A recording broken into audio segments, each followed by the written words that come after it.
উম, আমি এখন দাঁড়িয়ে আছি বাংলাদেশের দক্ষিণ অঞ্চলের ঝালকাঠি জেলার নলছিটি উপজেলার সুগন্ধা নদীর তীরে। মূলত আসলে আপনারা আমাকে অনেকেই ফেসবুকে বিভিন্ন সোশ্যাল মিডিয়ায় জানতে চান যে আসলে আমার গ্রামের বাড়ি কোথায়। তো অনেককে আসলে আমি ইতিমধ্যে আমার গ্রামের বাড়ি এবং পরিচয় সম্পর্কে জানিয়েছি।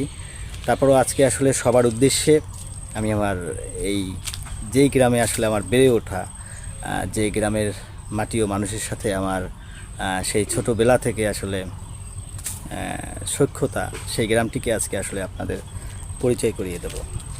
তা আশা করি আসলে পুরো ভিডিওটা আপনারা খুব মনোযোগ দিয়ে শুনবেন, সে প্রত্যাশাই রইল। মূলত আমি এখন যেই জায়গাটিতে দাঁড়িয়ে আছি ঠিক তার কিছু দূরে আসলে সেই মুঘল স্থাপনাটি, যে স্থাপনাটির নাম অনুসারে আসলে এই গ্রামটির নামকরণ করা হয়। আপনারা ইতিহাসে জেনে থাকবেন যে সুজাবাদ শাহ কেল্লা নামে একটি মুঘল স্থাপনা রয়েছে এই গ্রামে।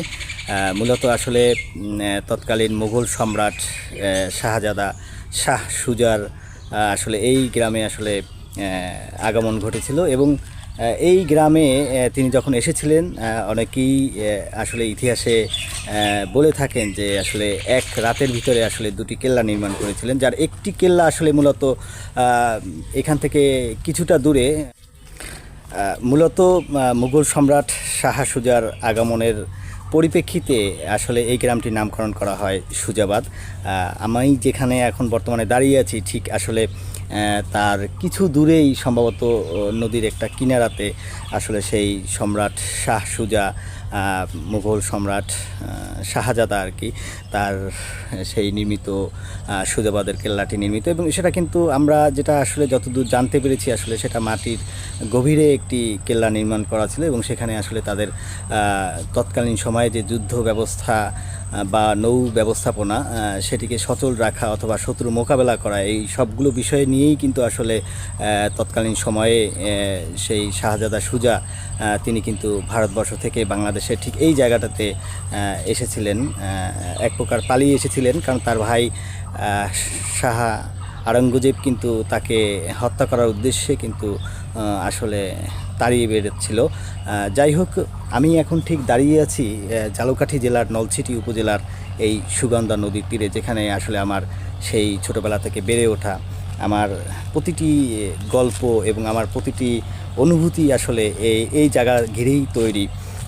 আমি কিন্তু এই গ্রামে সেই ছোটোবেলা থেকে কিন্তু এই নদী, এই খাল, এই বিল, এই গাছপালা এর মাঝেই আসলে বেড়ে উঠেছি এবং এই প্রকৃতির প্রেম আমাকে আসলে এক ধরনের মুগ্ধ করেছে। আপনারা এই মুহূর্তে আসলে আমার পিছনে যে নদীটি দেখতে পাচ্ছেন এটি আসলে এখানকার একটি খুব জনপ্রিয় নদী। এটি আসলে মূলত সুগন্ধা নদী নামে পরিচিত। মূলত আসলে এই নদী দিয়ে কিন্তু তৎকালীন সময়ে বিভিন্ন জাহাজ চলাচল করত এবং আমার ছোটোবেলা থেকে আমি আসলে যেটি দেখেছি আসলে সেটি হচ্ছে এই নদীটি কিন্তু বেশ বাণিজ্যিক একটা জনপ্রিয় রুট হিসেবে দীর্ঘদিন ধরে পরিচালিত হয়ে আসছে এবং এখানে আসলে ছোট বড় মাঝারি বিভিন্ন ধরনের নৌযান কিন্তু সচরাচর যাতায়াত করে থাকে। তবে আমি যেটি দেখেছি আমার ছোটোবেলা থেকে যে এই নদীটি কিন্তু আগে যেভাবে আসলে ব্যস্ততা ছিল এখন আসলে ওই রকম ব্যস্ততা আমরা দেখতে পাচ্ছি না। আমি আসলে এই মুহূর্তে যা দেখতে পাচ্ছি ছোট বড় কিছু নৌযান আসলে এখানে চলাচল করছে। তবে এই নদীটি কিন্তু ঝালকাঠি হয়ে আসলে খুলনার সাথে সংযুক্ত সম্ভবত, এবং এই নদী দিয়ে কিন্তু ব্যাপক জ্বালানি তেল পরিবহন করা হয় এবং এই নৌ রুট থেকেই আসলে বঙ্গোপসাগর থেকে বিভিন্ন মাছ ধরার ট্রলার কিন্তু এই নদীপথে আসলে যাতায়াত করে। আমি যখন আসলে খুব ছোট ছিলাম, যখন আমি আসলে ক্লাস 2তে বা 3তে পড়তাম, তখন কিন্তু এই নদীতে আসলে সন্ধ্যার পরে মাঝিরা নৌকা বেয়ে যাচ্ছেন এবং তারা আসলে সেই পুরনো দিনের আসলে জারি সারি গান, ভাটিয়ালি, পল্লীগীতি এগুলো খুব সুরেলা কণ্ঠে আসলে পরিবেশন করে এই নদী পারাপার হতেন। যাই হোক, আমি আপনাদেরকে এই নদীর তীরেও নিয়ে যাব, আমি দেখাবো আসলে এই নদীটি কেমন এবং এর রূপ বৈচিত্র্য আসলে কতটা মনোমুগ্ধকর সে বিষয়ে আমি আপনাদেরকে জানাবো। তবে এখন আমি আপনাদেরকে যেটা দেখাবো আমার সেই ছোটোবেলা থেকে বেড়ে ওঠা যে আমার গ্রামের বাড়িটি আসলে আপনাদেরকে তুলে ধরবো। যদিও এটি কোনো মুঘল স্থাপনা নয়, তবুও এটি আসলে মুঘল স্থাপনার মতো করেই আসলে তৈরি করা হয়েছে। আমাদের এই বাড়িটি আসলে 120 বছরের উপরে ঐতিহ্য বহন করে আসছে এই গ্রামে। এটিকে বলা চলে আসলে এই গ্রামের সবচেয়ে পুরাতন একটি দালান ঘর। আমি সেটিকে আপনাদের কাছে তুলে ধরব। আপনারা এখন যেই জায়গাটিতে আসলে আমাকে দেখতে পাচ্ছেন, এই জায়গাটি হচ্ছে আমাদের আসলে নিজস্ব একটি বাগান, এবং এই বাগানে আসলে মূলত আমি ছোটোবেলায় দৌড়াদৌড়ি করতাম। এবং অনেক সময় আমার মনে আছে যে আসলে এই যে আম গাছগুলি দেখতে পাচ্ছেন, এই যে আম গাছ, এই আম গাছে আসলে আমি ছোট দোলনা বানিয়ে সেই দোলনাতে আসলে চড়তাম। আসলে এই যে জাম গাছ, এই জাম গাছ এটি আপনারা দেখতে পাচ্ছেন যে আসলে অনেক পুরাতন একটি জাম গাছ, এবং এই জাম গাছে কিন্তু প্রচুর পরিমাণ জাম হতো, এবং এই জামগুলো কিন্তু আমরা খুব ছোটোবেলাতে আসলে আমি কুড়াতে আসতাম। এবং এখানে আসলে একটি বেত গাছ ছিল, বেত ফল হতো, এবং এখানে আসলে ছোটোবেলা আমরা ঢুকতে পারতাম না। সেই বেতের যে কাটা, এবং প্রচুর পরিমাণে এই বাগানটির অর্ধেক জুড়ে আসলে কিন্তু সেই বেত কাটা আসলে ছিল। পিছনে আপনারা দেখতে পাচ্ছেন যে এই যে নদীটি, ঠিক পিছনে এই দিক দিয়ে নদীটি আসলে সেই সুগন্ধা নদী, যে নদীতে আসলে আমি বহুবার গোসল করেছি এবং সাঁতার কেটেছি, এবং যেটি আসলে আমার একেবারে বসত বাড়ির খুব কাছে। আপনারা দেখতে পাচ্ছেন আমার পিছনে হচ্ছে আমার, এই যে দেখেন আপনারা, এই পিছনে হচ্ছে আমার এইখানে রুম ছিল, ওই যে আমার বাবা ওখানে হাঁটছেন, তো ওই রুমে কিন্তু আমি পড়াশোনা করতাম। এবং তখনকার সময়ে আসলে আমাদের এই বাড়িতে আসলে বিদ্যুৎ ছিল না, এবং তখন আমরা হ্যারিকেন অথবা ল্যাম্পের নিচে বসে আসলে আমরা পড়াশোনা করতাম। তো আসলে এখানকার মনোমুগ্ধকর পরিবেশ ছিল তখনকার সময়ে। এই যে বেত গাছ, যেখানে আমি বললাম যে এখানে আসলে অনেক বেত গাছ ছিল, এই বেত গাছে আসলে প্রচুর পরিমাণ সন্ধ্যার পরে জোনাকি পোকা জ্বলতো, নিপত, এগুলি আসলে আমাদের এক সময় খুব মুগ্ধ করতো। আপনারা আমার পিছনে আসলে যে স্থাপনা আপনি দেখতে পাচ্ছেন, এইটি হচ্ছে আমার আসলে গ্রামের নিজ বাড়ি। 120 বছর প্রায় বয়স এই বাড়িটির। মূলত এটি ছিল একটি দোতলা দালান ঘর। এখন আপনারা দেখতে পাচ্ছেন একতলা দালান ঘরটি। আসলে মূলত 1986 সালের যে ভয়াবহ বন্যা হয়েছিল, সেই বন্যায় কিন্তু আসলে দোতলা ঘরটি পুরোপুরি ভেঙে যায়, এবং তারপর একতলা ঘরের উপরে আসলে এই টিনকে মেরামত করে লাগিয়ে দেওয়া হয়। এটি আসলে একটি সুউচ্চ ভবন ছিল, এবং আমি আপনাদেরকে জানিয়ে রাখি আসলে এই দালান ঘরে আসলে মূলত তৎকালীন সময়ে আসলে সুরকি এবং অন্যান্য উপাদান দিয়ে কিন্তু আসলে নির্মাণ করা হয়েছিল। সিমেন্ট ব্যবহার করে আসলে এই বিল্ডিং ঘরটি করা হয়নি। তৎকালীন সময়ে আসলে সুরকি, ইট এবং এগুলি দিয়ে আসলে নির্মাণ করা হয়েছিল, এবং এটি কিন্তু এখন আসলে একটি পরিত্যক্ত বাড়ি হিসেবে পরিচিত। মূলত আমাদের এখানে কেউই থাকে না। বাড়িটি আসলে যাতে একেবারে পরিত্যক্ত না হয়ে যায়, তার জন্য আসলে আমরা দুটি পরিবারকে আসলে এখানে স্থান দিয়েছি, এবং তারা দীর্ঘদিন ধরে আছেন। মূলত আসলে এটি 120 বছরের অধিক একটি স্থাপনা, যদিও এটি মুঘল স্থাপনা নয়, তথাপি এটি আসলে এই গ্রামের একটি ইতিহাস ও ঐতিহ্যের সাথে নিবিড়ভাবে কিন্তু মিশে আছে। আর একটু দেখাই যে আসলে আমার দাদা ছিলেন এই গ্রামের একজন মূলত খুবই প্রভাবশালী একজন ব্যক্তিত্ব, এবং খুবই সাদা মনের মানুষ। তাকে সবাই আসলে খুব ভালোবাসতেন এবং শ্রদ্ধা করতেন। যাই হোক, আমি এখন দেখাবো আসলে দাদার নির্মিত আসলে একটি মসজিদ ঘর, অর্থাৎ এই বাড়ির ভিতরেই কিন্তু আসলে ঠিক প্রবেশদ্বারে একটি পাঞ্জেগানা মসজিদ ঘর, এবং তিনি কিন্তু এই পাঞ্জেগানা মসজিদে আসলে 5 ওয়াক্ত নামাজ পড়তেন। এবং তখনকার সময় আসলে বিদ্যুৎ ছিল না, কোনো কারেন্টের ব্যবস্থা ছিল না।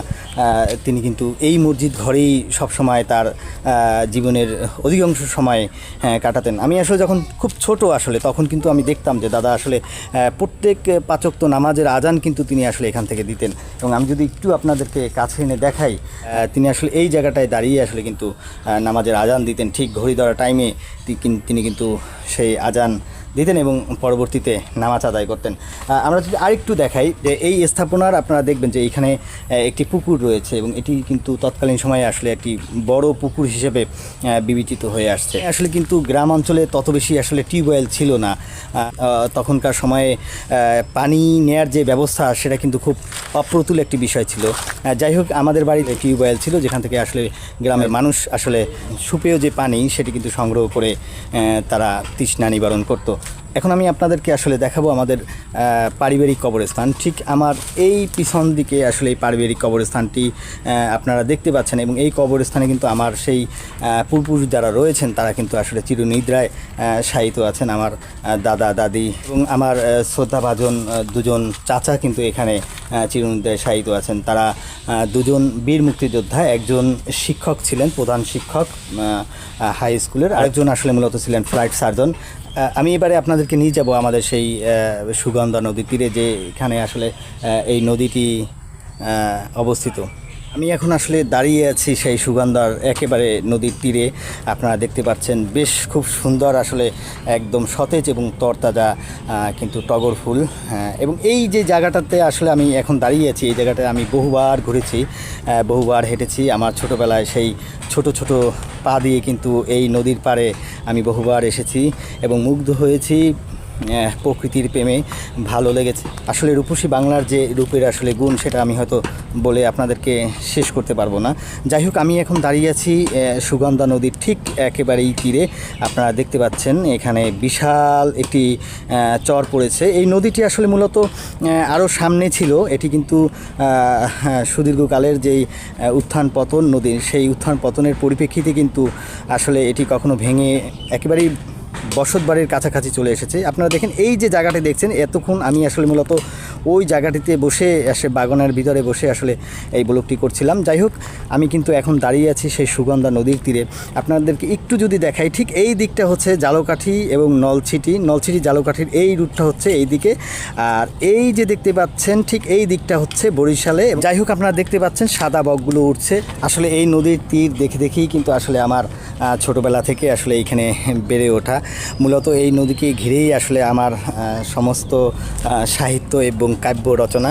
মূলত আসলে এই নদীর তীরেই আসলে আমার বেড়ে ওঠা, আমার ছোটোবেলা, সেই ছোটোবেলা থেকেই আমি আসলে প্রকৃতির মাঝে বেড়ে উঠেছি। এবং আমি আসলে যেটি করতাম, আমার ছোটোবেলাতে দেখেন এইখানে কতগুলো আম গাছ আছে, এই আম গাছে কিন্তু প্রচুর পরিমাণ তখনকার সময়ে আম ধরতো। এবং আমার মনে আছে আমি আসলে ঘুম রেখে আসলে এই আম গাছের নিচে আসতাম এবং নিচে এসে কখনো কখনো এই আম পেড়ে ঝিনুক দিয়ে আসলে সেটি কুড়িয়ে কুড়িয়ে খেতাম। আমার খুব ভালো লাগতো। এবং আমি যদি আরেকটু আপনাদেরকে বলি, এই রাস্তাটাতে কিন্তু প্রচুর পরিমাণ খেজুর গাছ এবং তাল গাছ ছিল তখনকার সময়। এবং এই যে খেজুর গাছের পাতা দিয়ে কিন্তু আমরা এক ধরনের চরকি বানাতাম। আমাদের খুব ভালো লাগতো আসলে তখনকার সময়ে। ছোট ছোট ভাই বোনেরা কিন্তু আসলে উপভোগ করতাম। এই ছিল আসলে মূলত আমার গ্রামের রূপসী বাংলার সেই মনোমুগ্ধকর যে অবস্থান, সেটি আপনাদের মাঝে তুলে ধরার চেষ্টা করেছি। সবাই ভালো থাকুন, সুস্থ থাকুন। আবারও দেখা হবে, আবারও কথা হবে কোনো একটি নতুন ব্লগে। সে পর্যন্ত সবার জন্য রইল শুভকামনা। আল্লাহ হাফেজ, আসসালামু আলাইকুম।